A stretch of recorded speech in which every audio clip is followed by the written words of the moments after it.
Do you hear that? That is the sound of a child abuse victim asking for help. These young victims have no voice. They can't ask for help. They can't cry out for change. They cannot speak up against their abusers. Each year in the United States, nearly 1 million children are victims of child abuse and neglect.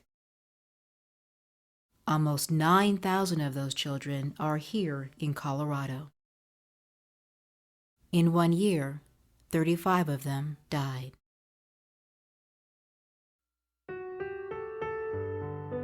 But at Kempe, we are helping to change the life story of these young victims.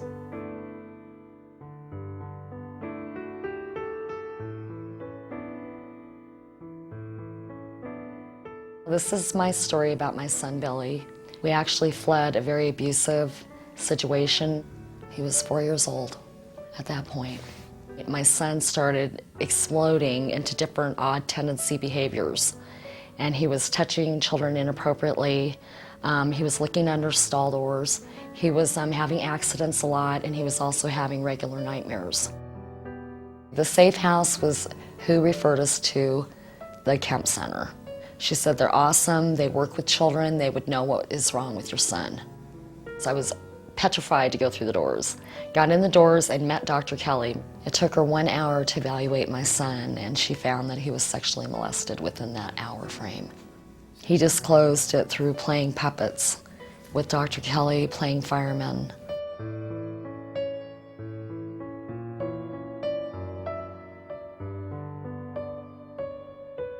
Then Dr. Kelly scheduled him on weekly sessions, and he was in session with her for 2.5 years.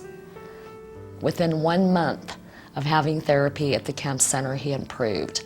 He would tell me bits and pieces of things that had happened, such as his dad hit him with the board 10 times, which I was unaware of. He became more open with me, so it was good to see healing and an openness in him. I had a court date that had approached. It was for custody of my son and to continue my permanent protective order. And she appeared in the courthouse once for me on behalf of my son. And with her testimony, I walked out of that courtroom and he was not allowed to see his dad after that. And I remained with full custody. I got full custody of my son. Going to the Kempe Child Protection Team was a very big impact for me and my son. He was no longer cussing as much, feeling unhappy, the nightmares decreased, and in fact it improved so much that I was able to put him in school when he turned 5. And we would not be where we are today without the help of the team.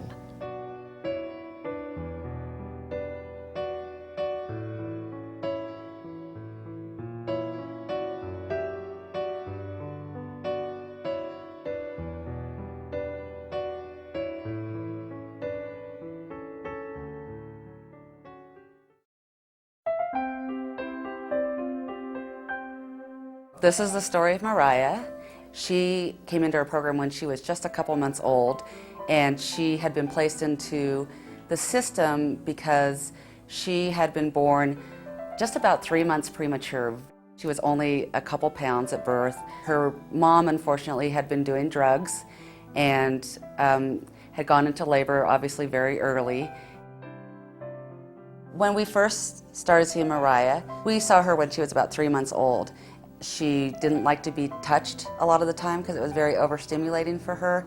She also had some vision issues. She couldn't really move her body like a typical baby would at her age. And each time we see them, we do a developmental evaluation, and we use the results to help inform the caregivers, the parents, the professionals working with the child to understand where the child is developmentally and emotionally, and then make recommendations for services such as occupational therapy, physical therapy. We enrolled them in our program where we do the intensive infant mental health intervention, and so they were able to have one of our specialized therapists go out every week to the home and really help the caregiver understand much more about what Mariah would need in terms of her emotions and her care. 3 months later, she was making progress in the sense that she was starting to be able to move her head a little bit more. To really be able to even look at people was a major accomplishment for her.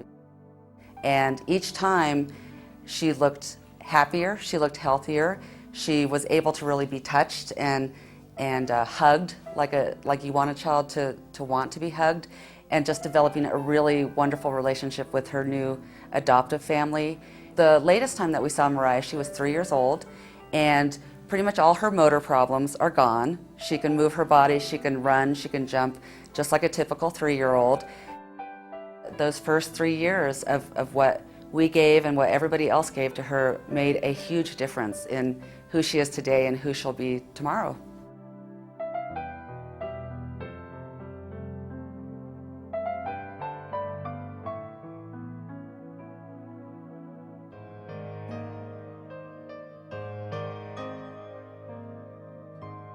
This is the story of Kelly.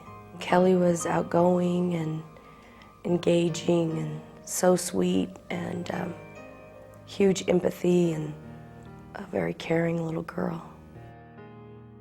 Kelly was sexually assaulted when she was 3. It just devastated the whole family. We all were assaulted on some level. Just took us all to our knees. We noticed huge changes in her. She became so angry and aggressive and fearful and clinging to everyone. She wouldn't let you out of her sight. Everything about her had escalated to a 10. You know, what she would hear, what she would see, she was louder. Everything about her was just in total fight or flight mode. Callie started seeing the therapist twice a week, and that's when we were referred to the Kempe Center. They enrolled her in their therapeutic preschool program. It's like a 4-hour program in the mornings, and it's a therapeutic setting where they're able to interact with their peers, but it's a healthy and healing environment. We would drive every day an hour to school, and I would wait, hang out in the car, the lobby, and help out in the preschool. If the Kempe Center wasn't there, I truly do not know what we would have done. Being able to go into a structured environment when all of her needs are being met was such a huge comfort. Kelly is 5 now, and it's so awesome to see pieces of the old Kelly again, where she's the sweet, nurturing little girl who has that empathy again, and who has that compassion, and isn't so angry, because for a while there we lost that Kelly.